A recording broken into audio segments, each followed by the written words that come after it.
We're less than 2 weeks away from the start of the regular season, and the Giants are poised to go into it with a bunch of players not currently on the 40-man roster. So how are they going to fit these guys onto the roster? It means having to move some pieces around. We'll get into it next. You are Locked On Giants, your daily San Francisco Giants podcast. Part of the Locked On Podcast Network, your team every day.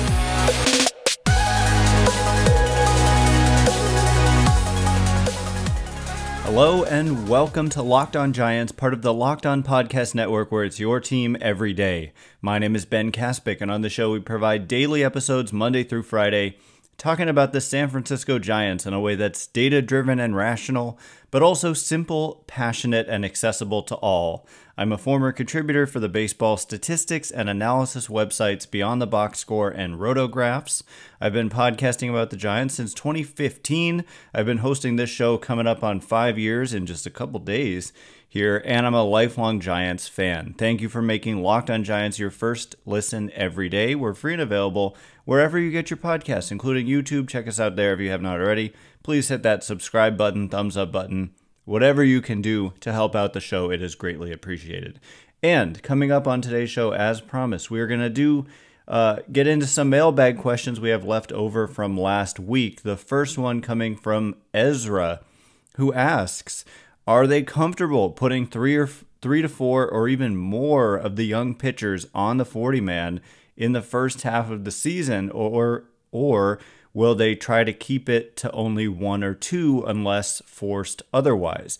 How big of an advantage do the likes of Kai Tang hold over someone like Hayden Birdsong by already being on the 40-man roster? So this is a great question. A little bit of a complicated one, but essentially you have to be on the 40-man roster to be on the active roster, right? And like I said, they're poised to go into the season.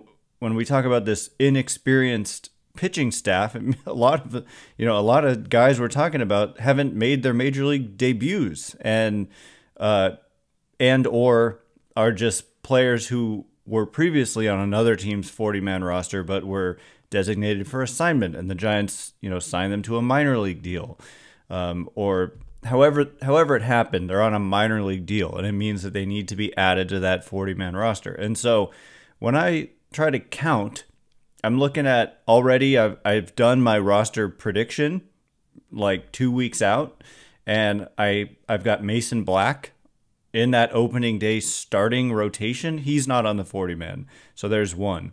We're currently looking at possibly 3 relievers who would need to be added to the 40-man. I talked about Ethan Small as the second lefty making that bullpen, but now he's injured and he's shut down for a couple weeks at least.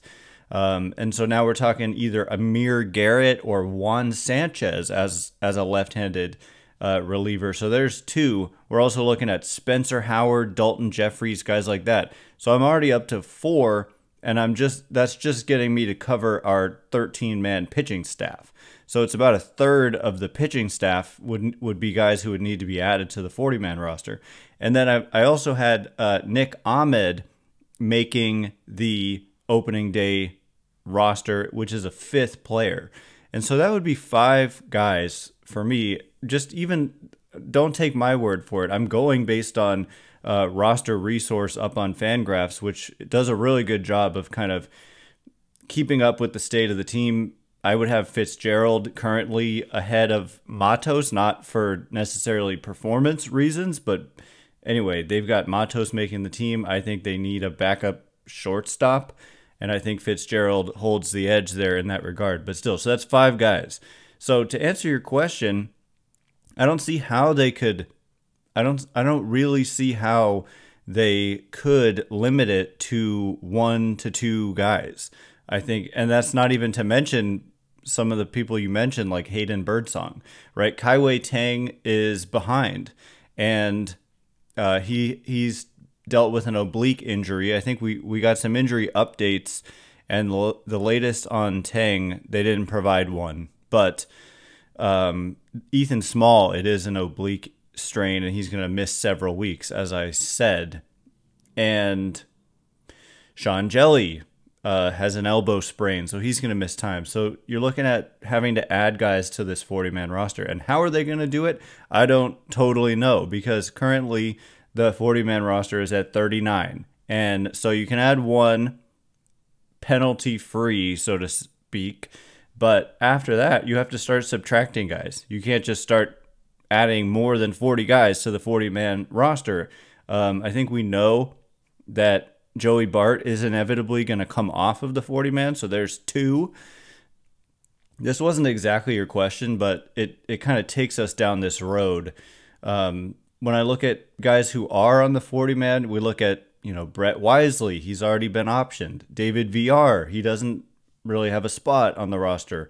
Marco Luciano, maybe you do carry him over Nick Ahmed to avoid, because I say, optionability is a benefit, but not necessarily if it means that you've got to start designating people for assignment in order to fit other guys onto the roster. So Casey Schmidt, Otto Lopez, Tyler Fitzgerald, these guys are all on the 40-man.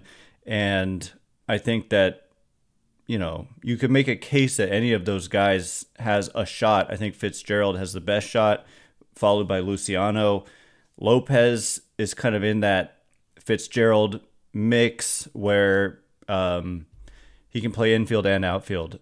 So who comes off, right? I start to look at a guy like an Elliot Ramos, and does he have a future with this team? And if not, I mean, they've got to start making 40-man decisions, right? And one of the things you can do is you can put people on the 60-day injured list if need be, and that does clear a spot on the 40-man roster. But otherwise, as I look through the 40-man roster, there just aren't a ton of guys who stand out as players who would be designated for assignment or something, or put on the 60-day IL. I guess when we look at, an Ethan Small, maybe he with the oblique strain has to be put on the 60-day IL.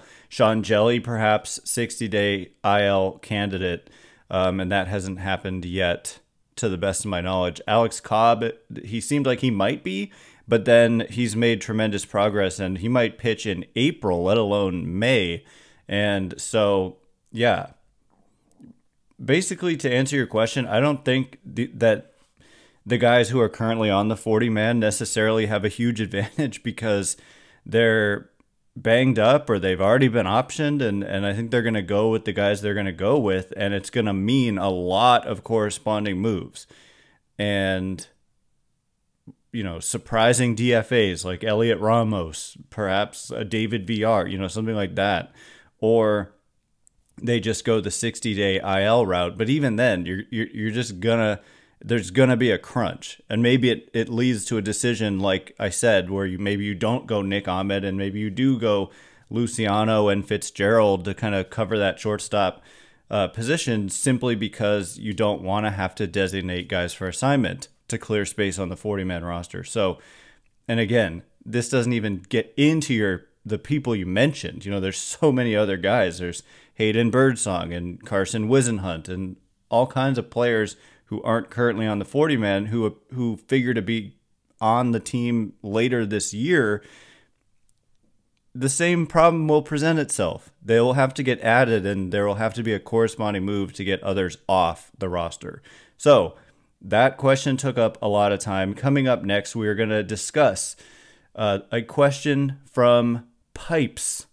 Who do I see as the biggest offensive improvement from last year? Who do I see having the biggest offensive improvement from last year? I'll answer it momentarily. And before I do, today's episode is brought to you in part by Robinhood. Did you know that even if you have a 401k for retirement, you can still have an IRA? Robinhood has the only IRA that gives you a 3% boost on every dollar you contribute when you subscribe to Robinhood Gold.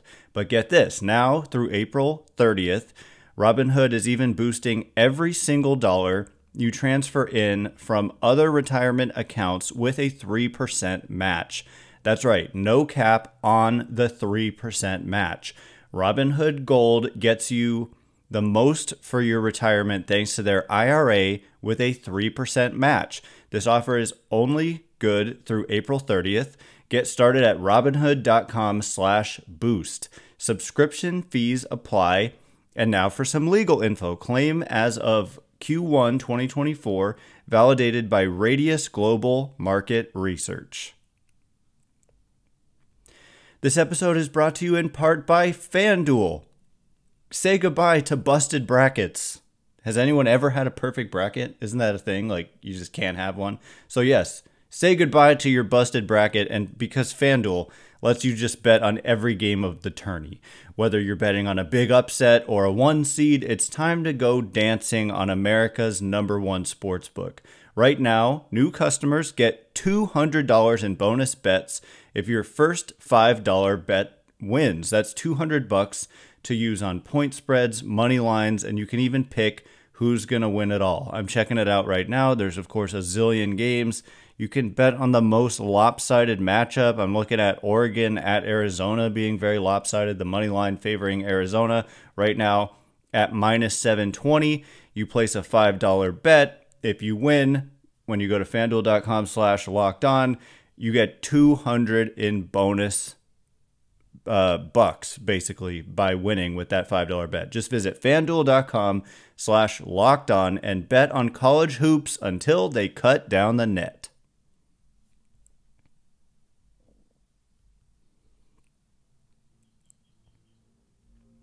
All right, here we go. We're going to get to more questions and answers. Thanks again for making Locked On Giants your first listen every day.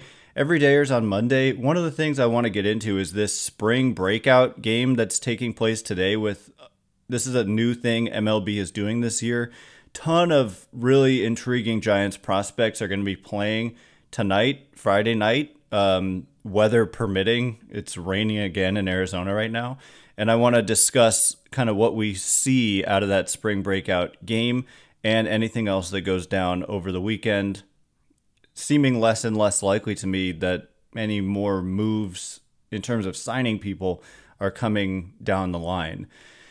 As you know, Locked On has launched the first ever national sports 24/7 streaming channel, Locked On Sports Today, and baseball fans, mark your calendars for March 20th at 4 p.m. Pacific time for the best MLB season preview coming exclusively to Locked On Sports Today. On March 20th at 4 p.m. Pacific time, be the first to get local insight from the MLB local experts of the Locked On Podcast Network, including yours truly, humbly speaking. Find it on March 20th at 4 p.m. Pacific time on the Locked On Sports Today 24/7 streaming channel on YouTube or on the free Amazon Fire TV channels app. All right, so the next question comes from Pipes, who says, who do you see the biggest improvement offensively from last year? So I think this is actually somewhat of an easy answer for me. Well, maybe not. I look at guys like Michael Conforto. I think that would be an easy-ish one to say, yeah, I mean, a rebound is definitely possible. Like, that might be the most likely, to be honest, because he was so mediocre despite a career that's been way better than that. So perhaps it's Conforto when all is said and done. But the guy that would mean more would be Luis Matos. And I just keep saying this. The guy just turned 22 years old at the end of January. And in his Major League debut, he held his own. If you look at his batting average, 250, that's a little bit above Major League average, believe it or not. If you look at his on-base percentage, 319, that's right around Major League average last year. The thing that was missing was there wasn't a lot of power. He had just a 342 slugging, an ISO, which is slugging minus batting average, of 092. And anytime you're under 100, if you're in the O somethings, you're showing very little power. And sure enough, I mean, 2 homers and 13 doubles, 1 triple in 253 plate appearances with 41 singles. So he, there were a lot of balls that he hit pretty well that just didn't go anywhere. Like he hit them at a good angle, hit them kind of hard, but they got caught because he didn't have the juice to like hit those balls off the wall or over the wall.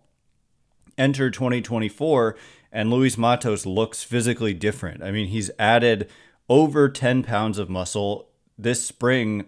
The power numbers are off the charts. I know it's spring training, but 742 slugging, 452 isolated power. I am starting to feel like you may have a hard time just keeping this guy off the opening day roster. Strikeout rate in spring under 10%. Just really, really like, so bat to ball skills off the charts. If he simply adds power, this guy has the makings of a, like, I don't even want to say it, but like a star player. He's 22 years old and striking out, last year as a rookie struck out just 13% of the time. MLB average is like 22, 23% or so. And so he's already, like, he's got that skill. He also showed me a really good ability to not chase much. He chased a little, but he wasn't, that was a problem earlier in his career, and he just developed it. And the Giants, to their credit, guys like Luciano, Matos, Schmidt, not a little bit with Joey Bart, but to the players' credit first, but to the Giants' credit as well, in terms of development, they have really helped some guys improve their plate discipline. I mean, just look at Casey Schmidt and the improvement he made as the year went on, and I've continued to see it in spring when I've been able to watch games, which is rare because the Giants televised like one game so far. But anyway, I'm going with Matos. I just think he has breakout potential, and even if he doesn't make the roster on opening day, it is a 6-month season of daily games, and guys get hurt all the time, and he'll get his shot. And when he gets his shot, he has a chance to run with it, because I really think he is, on the position player side, one of their highest upside young players. Like, I don't want to take away from Patrick Bailey or Marco Luciano, but maybe one of the highest likelihoods of having offensive, like being really good offensively. I don't think he's going to hit 35 homers or something, but if he can hit double digit 15, 20 home runs and hit, for a high batting average, then, you're talking about a really good player. So that's my answer there. Next question comes from Philip, who says, how come our shortstop can't hit the ball? So very blunt. And again, these questions were a while ago, but unfortunately the issue has persisted. And I believe here we're talking about Marco Luciano, which is why on my prediction for the opening day roster, he wasn't on it. Because in fact, yes, he is hitting this spring 091 with a 222 on base and an 091 slugging with a 44.4% strikeout rate. 44.4% of his plate appearances have been strikeouts. Whereas, like I said, with Matos, 8.6%. So that's a big difference. And also there are questions defensively about Marco Luciano. Can he stick it short? And so do you want to put a guy who's he struggled in AAA, he struggled in the major leagues, and he's struggling right now. Do you want to just make him learn at the major league level and potentially, like, there's going to be people yelling one way or the other, I think, which is, why don't you give them a shot at the major league level? And then there's people who are going to say you ruined their development by putting them in the major leagues when you were setting them up to fail when they weren't ready. There's like, people make both of those arguments. And I'm of the mind at this point that given, Nick Ahmed is a veteran who is healthy and looking good, performing well in spring, as long as the 40-man implications that we discussed earlier aren't too severe, it's probably in the best interest of Luciano to just go to AAA, work on what he needs to work on, hopefully get scorching hot, and at some point when the opportunity presents itself, you go to him. He's 22 years old. You can option him this year. You can option him next year. Like you do not have to rush this guy. And also, Ha-Sung Kim is a free agent at the end of the season and is best friends with Jung-Hoo Lee. And so maybe eventually, the future of the shortstop position isn't Luciano, and maybe he moves to another position at some point. So there's just no need to rush here. And I don't think that they will, but how come he can't hit the ball? I mean, he can. He did in, all the way up through Double-A. He struggled to start the season in Double-A last year, but not so well. And then he got hot. But then Triple-A, Major Leagues, spring training, it's been a struggle. So I don't know. Hitting is hard. Hitting is really, really, really, really, really hard. And he's struggling right now. But I believe he can get better with repetitions. So anyway, coming up in just a minute, more questions, including about Vaun Brown. We haven't heard from this guy in a long time, but I've got an update for you on Vaun Brown, and it pertains to that spring breakout game that I was discussing earlier. So we will get into it momentarily, and before we do, today's episode is brought to you in part by Amazon Fire TV. Fire TV is your destination for sports, from live games to highlights to in-depth analysis. Fire TV offers amazing viewing experiences with smart TVs, as well as the Fire TV stick that you can just plug into your existing TV that provides access to millions of movies and TV episodes, as well as free and live TV. Whether it's opening weekend for baseball or the college basketball tournament, you're going to want to have a Fire TV. Fire TV recently created Fire TV channels to deliver a constant supply of the latest videos from your favorite sports brands, all for free. That includes all of us at Locked On and most of the big pro leagues and college conferences as well. Fire TV channels lets you dive in to all of the game analysis, highlights, and more to keep up to date on all the latest in the world of sports. March Madness, NBA, MLB, and lots more, not to mention great news, entertainment, gaming, travel, and cooking videos as well. Check out Fire TV channels on Fire TV and Alexa devices. If you haven't checked out Fire TV channels, you really should. Trust me on this. To learn more, visit www.amazon.com/LockedOnFireTV.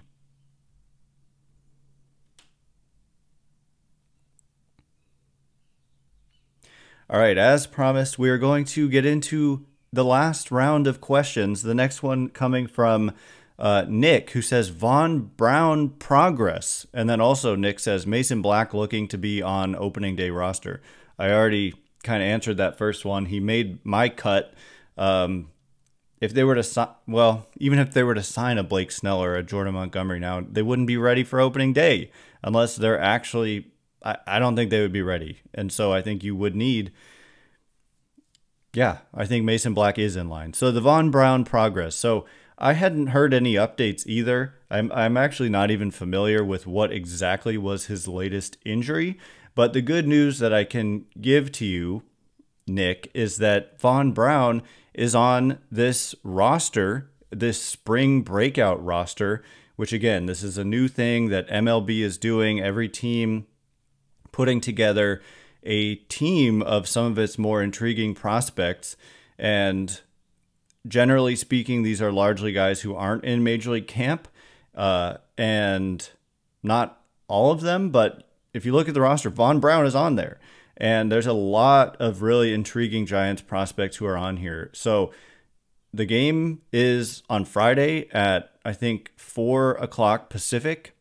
And I'm hoping that it's televised. If not, it's going to be streamed.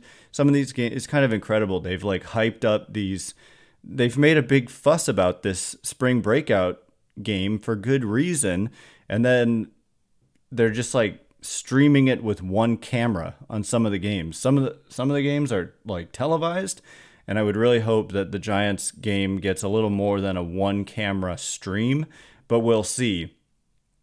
So, yeah, it says it's on NBC Sports California. So that's the A's broadcast. So the A's are broadcasting this game, it seems, on television, and the Giants are not. But nonetheless, that is a way to tune in, tape it, record it if you have the opportunity. Hayden Birdsong, mentioned earlier, he is on that roster. Carson Seymour, Joe Whitman, an intriguing prospect there. Walker Martin, their second round pick? Their number 5 ranked prospect according to MLB.com from picked in this most recent draft. Bryce Eldridge, their number 1 pick from this most recent draft. Huge 6'7". He was announced as a two-way player, but going to focus on hitting, lots of power, and ability to hit and control the strike zone. So he's on this roster. Rainer Arias, number 6 prospect, who's like very, very young, born in, I think, 2006. Hunter Bishop, how about him? Same kind of questions, like where, he had, I think, Tommy John surgery, but he is on this roster as well. So I can't wait to tune in. Maui Ahuna, another pick from last year. So a lot of fun names to watch tonight. Hopefully you hear this before that game starts if you weren't aware of it. But yeah, so I guess Vaun Brown is doing okay because he's on the roster. So the last question comes from Mason, who says, if we don't sign Snell for whatever reason, who do you think we could trade in the market, whether it's a veteran shortstop, because I hear Luciano isn't ready, or sign a veteran pitcher, or maybe someone like Clevenger or Lorenzen? And so, yeah, as I said, I think it's becoming less and less likely. Like, basically, I believe them more and more that they're done adding when these guys, Snell and Montgomery, are still out there. And the further it goes along, the more I start to also think about how Blake Snell has the, strings attached to his free agency because he rejected the qualifying offer. So the Giants would lose their 3rd highest pick. They already lost their 2nd highest pick by signing Matt Chapman, another player who rejected the qualifying offer this season. So they would also lose their 3rd highest pick and an additional $500,000 in international bonus pool money, which they already lost by signing Chapman. So the closer this gets to the season and the deeper it gets, the more you think about they're going to want to say, we're going to wait until we don't even want to sign you until after the draft, when these penalties would come off of a Blake Snell. Jordan Montgomery, though, does not have those same strings attached. He was not eligible to receive the qualifying offer. And so he becomes a more attractive option to me the deeper we go in terms of comparing him to Blake Snell. I know a lot of people preferred him all along. They're very different. But anyway, those guys I don't think they would be ready. Like, Scott Boras claims that they're both like doing regular, baseball activities that would have them on track to be on time to pitch, but I just don't buy that at all. I think that these guys are going to be behind whenever they sign. And for the Giants, like, a big part of this is you're waiting on veterans in Alex Cobb and Robbie Ray to return. So the closer we get to those returns, and the fact that Alex Cobb is ahead of schedule, the less likely I think it is. Now, am I excusing that? No, not really. I still think they should have or should. I mean, I just want the Giants to be as good as they can possibly be, and I think these players would make them better. There are ramifications. As I said, there's already a 40-man crunch big time coming up, but actually, that isn't true. Because you would just not have to add one of these extra guys, that you would instead be adding Snell or Montgomery. And so, yeah, I mean, the Padres went out and they traded for Dylan Cease, and I think the Giants, they better be right about their young pitching, is all I can say. Because if they're not, and they miss the playoffs by a couple games, then you can definitely look back on this and say, they had a chance to sign one of two really good starting pitchers, and they didn't. And I don't know, we'll see. But I do not see them signing a Michael Lorenzen or Clevenger because basically I think that the young pitchers that we've described, I'd rather just see what they can do, because they're intriguing young pitchers. And they're not just like no name kind of gonna get beat up young pitching. They're like guys who they really want to give an opportunity to. They've been right in the past when they've touted some of their young pitching, like Logan Webb and Camilo Doval, who weren't super highly regarded, and yet they were right. Those guys did turn into stud pitchers. And so they may be right again, and we may all look like fools later on. But in the meantime, I mean, those guys are still unsigned, but it's looking like they really mean it, and they're going to go into the season with this very inexperienced staff. Anyway, that is all the time we have for today. Thanks again for making Locked On Giants your first listen every day. Every dayers on Monday. Yeah, I guess we'll be watching on the A's broadcast this spring breakout game, and I cannot wait to break it down for you. Hopefully the Giants prospects put on a good show for us. As you know, Locked On has launched the first ever national sports 24/7 streaming channel, Locked On Sports Today. Baseball fans, mark your calendars for March 20th, coming up real soon at 4 Pacific for the best MLB season preview, coming exclusively to Locked On Sports Today. March 20th, 4 Pacific. Be the first to get local insight from the MLB experts of the Locked On Podcast Network. Find it on March 20th at 4 Pacific on the Locked On Sports Today 24/7 streaming channel on YouTube or the free Amazon Fire TV channels app. Once again, my name is Ben Kaspick. Check me out on Twitter at Ben Kaspick, Kaspick. If you like this show, please consider rating it or leaving a review. It helps me out so much. So thank you in advance, and thank you to everyone who's done so already. Have a great weekend. Cannot wait to be with you again on Monday. Thanks again for listening. You are now Locked On Giants.